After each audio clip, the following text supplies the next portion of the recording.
How's your mental health? Nabaliw talaga ako ng pandemic, tapos parang hindi na ako nakarecover. Sure. It's okay. What the fuck? Patiyak agad! Pero ngayon. Pero ngayon? Oo, yun yung talaga. Dapat ngayon. Pero ngayon, itatry natin ang exposure therapy.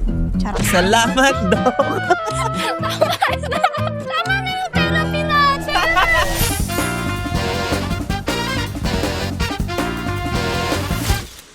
Ang guest natin for today, I am really pumped up. Pag naririnig nyo ang pangalang Pamela Swing, it's like a warm hug. It's like a trip down memory lane. It's like, gaganto-ganto ako, medyo naiiyak tuloy ako. Hindi, kasi namimiss ko na siya. Every time nakikita ko siya sa social media, siya yung tao na I celebrate her wins. Even I don't tell her, ganun din siya sa akin. And I miss her so much and I am emotional and excited. But first and foremost, I'm gonna make a drink for her. I heard she's in her healthy era as well. Sabi niya, 2025 is no alcohol year. I'm so happy for you, but I'm gonna make you in order din niya a protein drink. Umorder ako ng protein drink, berry flavor. Actually, sobrang fan ako ni Pam because she's very authentic. Like, everything she does, maglinis lang siya ng kwarto. Parang ikaw din. Parang kailangan ko rin maglinis.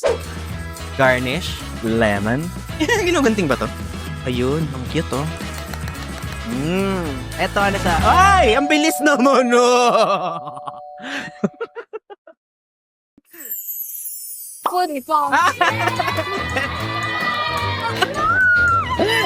Kamusta ka na? Thank you. Alis ka na. Okay na po yung mineral.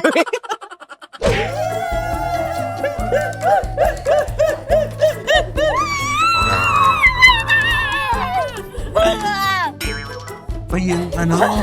Yung soju na anog? Pamela Swing, everybody! Welcome to Potluck Saturday. Let's go. Ay, Saturday ba ngayon? Welcome! Oh! Tingnan mo kung ano, magugustuhan mo. You requested protein, so I added. Ay, agad. Cheers. Cheers. Kamusta ka na? That's the hardest question in Ala. my life. Ngayon. Totoo nga. Iyak agad. Totoo ka nga. Joke lang. Akala ko totoo kasi parang masaya ka naman sa social media ngayon. Kasi yung happy lang nakikita nila. Oh, deserve mo yan. Eme lang. Deserve mo. What did you bring today? Sorry na, junk food na lang. Okay lang, ano ka ba? Hindi, pero ano, Ang dami. para sa prod. Oh, wow. Meron, ano pa yung ba mga ganap mo lately? Wala naman. Same. Trying to be better. Bakit nag-react ka? Hindi kasi diba, you know naman what happened to me. Depression? Yeah. Oh, deserve. I mean, you deserve better. Gaga. Or in fairness, nung time na depressed ako, Mm. you were there for me. Hoy! Wala pang alak, tanga ka. Hindi, parang, nung na-depress ako, si Ben yung nag-guide sa akin sa mga parang steps na pwede kong gawin to be better. I think pang doon na yun. Ay, okay. I think tuloy na natin yun doon. Gusto Kasi- kong matry mo din yung mga pagkain na hinanda namin today. Meron? Of course! This is potluck. You potluck, I Yes. potluck. Yes.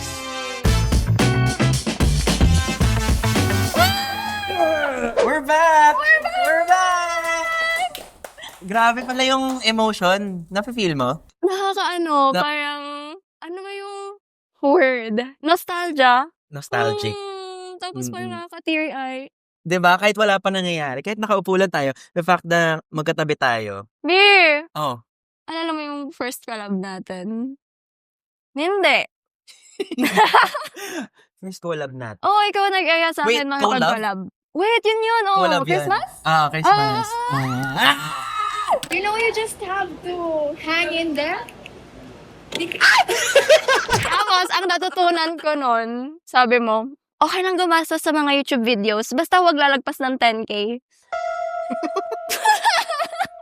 Tapos sabi ko, oh my God, Ben, gumagastos ka for a YouTube video? Dati. No, Talaga. pero Nakakalimutan ko na. Kasi nga, investment din. Yeah, yun. Yun yung natutunan ko sa'yo. Ang galing mo dun eh. Businessman. Na-absorb mo? I mean, nagawa mo? Hindi. Wey, nagagawa mo yun. May editor ka, ganon. Wait lang, okay lang ba kumain muna tayo? Oh, explain mo muna kung ano Usapang tinala mo. business agad Kaya nga eh. Pizza. Nakakamiss lang talaga kasi yung present niya. Bakit ang dinala mo ngayon, pizza and donut? My Wala kang favorite. maisip, no? Oo. Hindi, pero seryoso. Pizza, 4-cheese pizza. 4-cheese pizza. Ito yung snack ko palagi dati nung nagtitisis ako. Which was, how many years ago? Walang magbibilang. Years ago. Tapos, ito, Donut. original glaze. Ikaw naman, ano naman dala mo? Order naman ako sa Buffalo Wild Wings. Super nice. Ang sarap nitong ano nila, mozzarella. Wait lang, ASMR. Ito mo na. Direct. Sorry guys. Okay, let's deep dive a little bit. Because I think a lot of people have been wanting your presence Bro. sa vlog. Si Pam, alam mo, ang pinagdadaanan niya, depende sa frequency of upload niya. Pag madalas siya mag-upload, okay, productive yan, medyo happy siya. Pag medyo nawawala, alam mo na agad na hindi. Bro! Very transparent, di ba? Mm-hmm. Correct. Yeah. Pero, How's your mental health? I think, years ago, di ba, na-diagnose ako ng depression and anxiety. Parang Hindi ko alam na nalimutan. diagnose ka. Bro, Ang alam ko lang, you were depressed. diagnose. Did you take meds? Alam mo ikaw, Memory. aging. Pero kasi, Dahil sa depression ko, nangyari sa memory ko. Oo. ay, legit yun. Legit yun. Hindi ako nagjo-joke. Ano ba? Hindi, pero gets naman ako rin eh. Feeling ko yung ibang parts ng life ko, di ko na matandaan. Na-depress ako before, tapos sabi mo, try ko mag-therapy. From you, you know. Tapos, yun, nag-try ako, and nag-meds din. Pero sabi mo sa akin, wag ka, ay, pwede ba ito sabihin? Ano sabi ko? Baka sensitive. Sabi mo, wag ka mag-meds. Baka bumaba libido mo. Siguro ang pagsasabi ko, huwag ka muna mag-meds. Kasi yung meds na tinetake ko, nakakababa ng libido. Oo. Hindi Like, naman- ang Eiffel Tower, hindi talaga tumaas. Ganon. May mga meds na may certain side effects. And the side effect to me was that before. So, and parang for me, kaya hindi kita ina-encourage dati mag-meds because ayoko na first therapy pa lang, binigyan ka na agad. Pero for some naman, case to case eh. For some, they really need right away. So ako lang siguro, sobrang concerned ako knowing na you are Pam, you're my friend. And ayoko mag-meds ka muna, di ko pa. Oh wait, pero Oo, hindi parang naman ako nag-meds agad. So, therapy muna. Tapos di naman ako in-encourage ng doktor ko na mag-meds agad. Like, pag-isipan ko daw, ganon. It's good. That's good. Yun, magaling yung therapist ko. At parang swerte din ako sa first session ko kasi gusto ko na siya agad. Kasi yun yung sabi niyo din sa akin before, parang find the right therapist for you. Kasi baka sa first doctor ko, ayaw ko na siya agad or like di kami match. Totoo. Ganon. Pero swerte ko, first doctor ko Match is ka na agad. match na agad. So yun, naka-experience ako ng identity crisis, I think. And imposter syndrome din, I In what way? think. Parang di ko deserve kung anong meron ako. Na-feel mo ba yun before? Oo. Palagi. Until now? Hindi na ngayon. Ngayon kasi, parang realistically, I work so hard to get what I want. So, if I keep telling myself na hindi ko deserve, hindi productive, hinihila ko yung sarili ko pababa. So, I wanna understand. Dati kasi ganyan ako. Anong specific aspect ng content creation life mo yung nagparamdam sa'yo na hindi mo deserve? Kasi nakikita naming lahat, parang deserve mo naman lahat. Totoo Si Pam, ba? very productive. Pag nagkaroon ng vlog si Pam, ibig sabihin, kung ano-ano yung makikita namin, grocery, naglilinis, ganon. If there's anything, si Pam lang yung kilala kong nagbablog ng lahat ng Anything nangyayari under sa the life niya. sun. Ako tumiyak, nahahawa ako. Wala pa, no? Ewan ko din. Parang, feeling ko kasi, nagkaroon ako ng tamad era. So, parang feeling ko, deserve ko ba talaga to? Ang tamad-tamad ko. Ganon. Pero I felt na parang part siya ng depression talaga. And sabi ng doctor ko, okay lang na ma-feel mo yan. I-feel mo muna yan ngayon. Tapos, unti-unti mo ring babawiin sarili mo. You get your Pull yourself. sparkle Yeah, pull yourself back and, get your sparkle back, ganon. Ayun, parang ang tagal ko sa phase na yun na i-feel ko yung sadness ko. Major part ng depression ko yung losing friends. Nakalos ka na ba ng friends? Like, nawalan ka na ba ng friends? Dami na. Legit? Ikaw, naka-lose ka ng friends? Madaming beses. Why do you think you lose friends? Alam mo. You lose them or kumakalas ka? Cause two different things. Oh my God, the attack! Hindi, question. Both. Both. Both. Why do you lose friends? Kasi, eto na nga. Hindi kasi ako confrontational. Which is bad. Not necessarily. Kasi friendship works both ways. So, kung hindi ka confrontational, I think your real friends would find another connection from you. Kasi si Pam di man siya confrontational. So, I think babawi kami sa different aspect. Ganon. Ayun, di kasi ako ma-confront. So, kapag nagka-problem with friends, kailangan ko munang i-process within myself. Like, I need time to process yung mga pinagawayan, ganon. Tapos, kapag napilit ako na mag-confrontation na agad, sabog na ako. Sabog na lito o sumasabog? Sumasabog. Ganon ako. Kumbaga, hindi ako ready makipag-usap. Huwag mo ko pilitin. Oo. Parang give me time, please. Okay. Pero, may one time na napilit ako na makipag-confrontation na, na yun, napasabog ako. Yun yung wino-work ko sa sarili ko ngayon. Paano? For example, sa jowa ko, pag may problem kami, pinapractice ko na makipag-usap na agad. Kasi, parang feeling ko ang bad ng pagiging hindi confrontational. Relate naman din ako. Why ba? Kasi hindi ka confrontational mainly because takot ka sa reaction ng tao. Or, nasa stress ka lang. Ayaw mo lang, it takes a lot of effort. Ako, personally, hindi ko alam kung ba't hindi ka ma-confront. Ako, takot ako mag-confront because I don't wanna deal with your reaction. Takot ako sa reaction mo. I don't wanna think about your reaction. So, ako muna. Hindi yun good.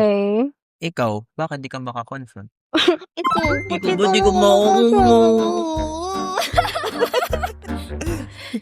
I think, pag nangyari na yung confrontation, iiyak ako and ayokong makipag-usap habang umiiyak. Ngayon alam mo ba, takot ako makipag-friends. Before ako pumunta dito, Talaga? Ikaw nga pinaka-friendly na kilala ko. fuck, I know. Parang, pag may gusto akong i-friend, gather ako ng energy.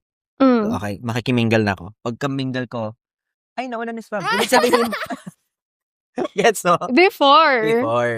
Pero ngayon, natatakot akong makipag-friends.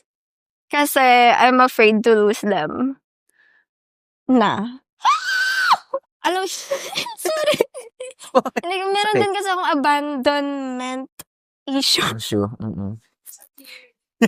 It's okay.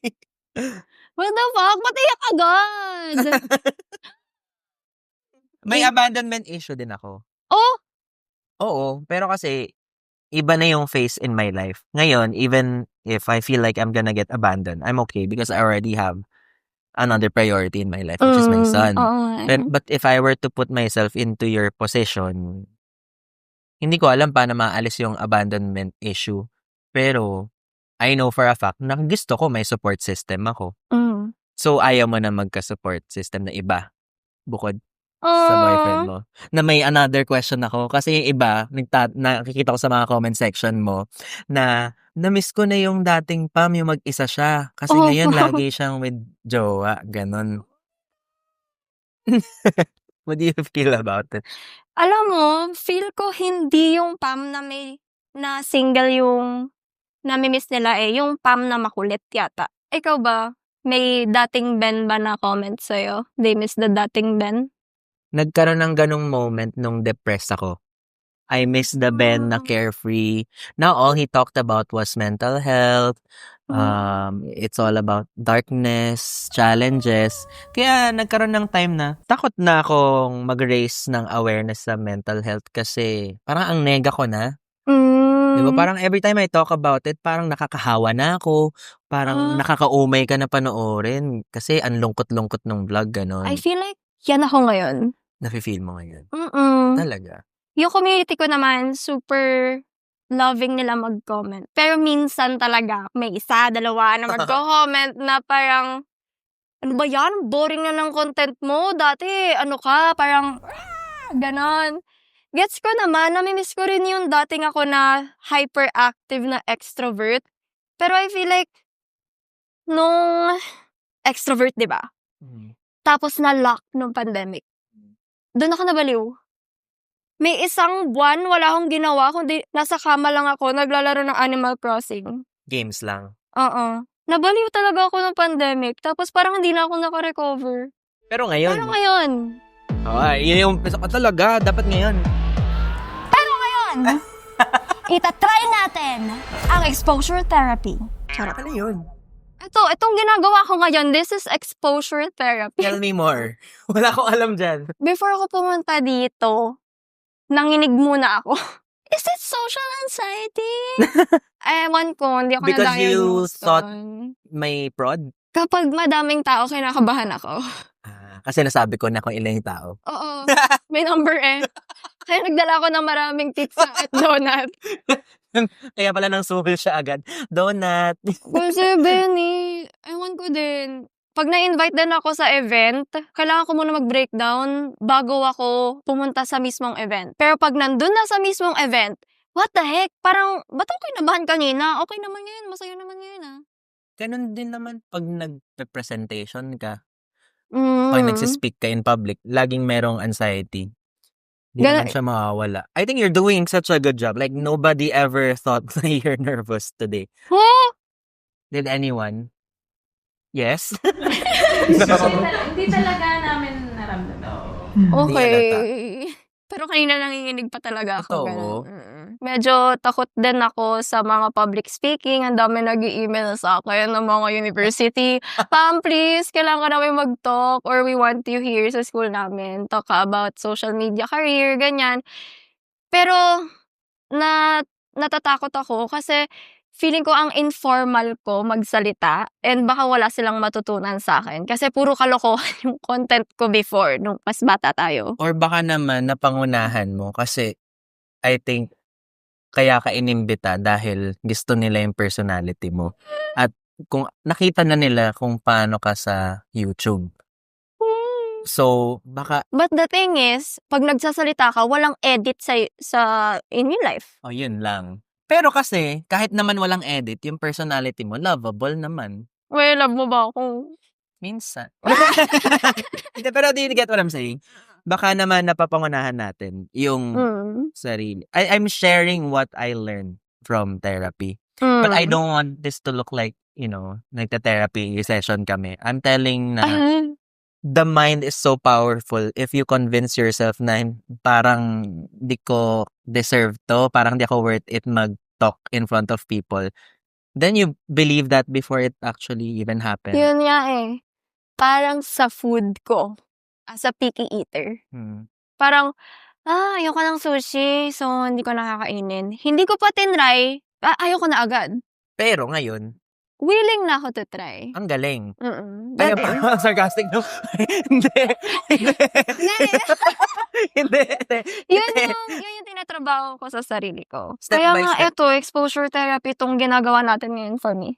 Ang galing. Yan yung mindset ko dati. Throw yourself into the fire. And idol kita dun. Hello? Hindi, seryoso. Di ba ang dami niyang circle, dami mong network, dami mong events. It's all fake it till you make it. I always think na hindi ako magaling. But I always accept projects. Bahala na. Pa-practicing ko 15 times. For example, Anong practice pa?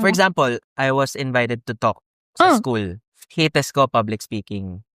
Pero gusto ko gumaling. Paano ko gagaling kung di ko tinry? Gusto ko maalis yung nginig ko eh. Kailangan mawala yung nginig ko, yung ganun. Dati nagsasmile ako pag may nagpa-picture. Oo. Food court lang yun. Oh my Food court gosh. pa lang yun. Ngayon, gusto ko matanggal. Kahit anong panooring mong workshop online, hindi matatanggal yung kaba mo unless you're on the stage doing it. So, fake it till you make it. Okay, accept yung project. Pero, nanginginig-nginig din ako, ganun. Talaga? Alam mo, never na mababalik yung dating tayo. Mm. Tingin tayo. Never mababalik yung dating tayo na carefree, like kids, figuring things out.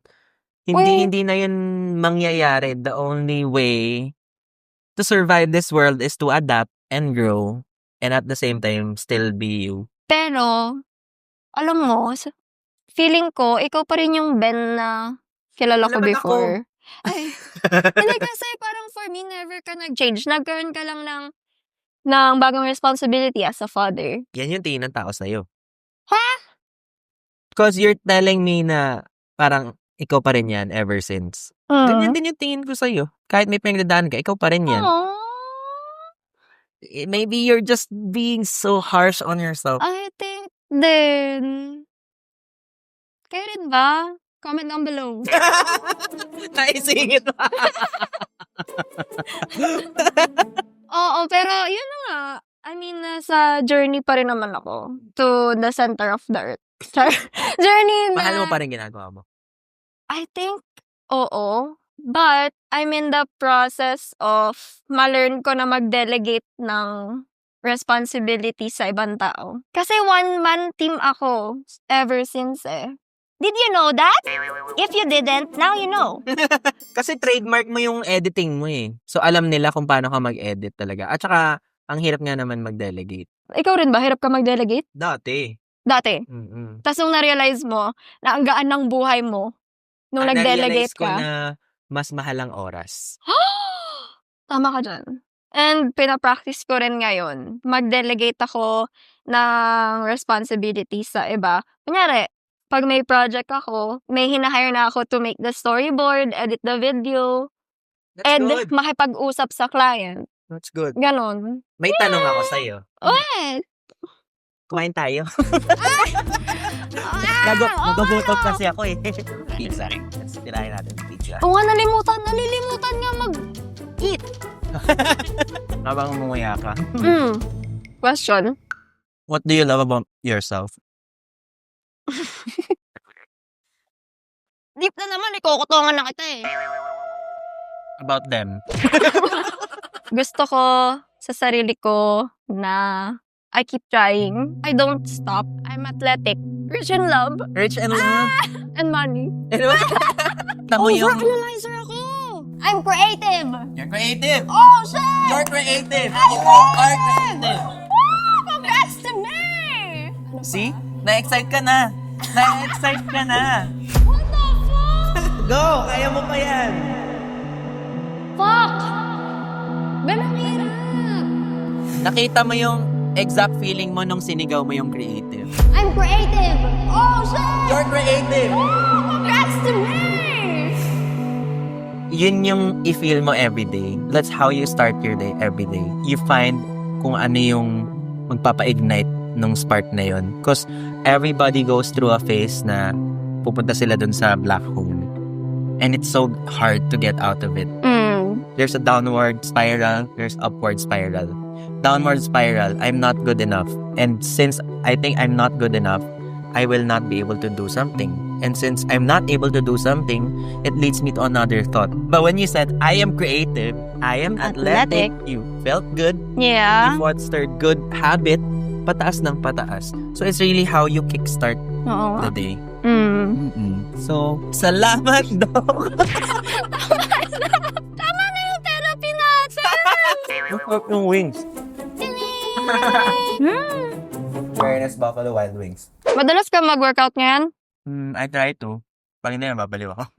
Nagtatry ka ba mag-gain ng weight ngayon or lose? Then, gain muscle. Ah! Same weight. Same weight, lesser fat, more muscle. Okay. Ikaw? Same. Gusto ko ng more muscle kasi nag-gain na ako ng weight from 42 kilos to 50. Is that what you wanted?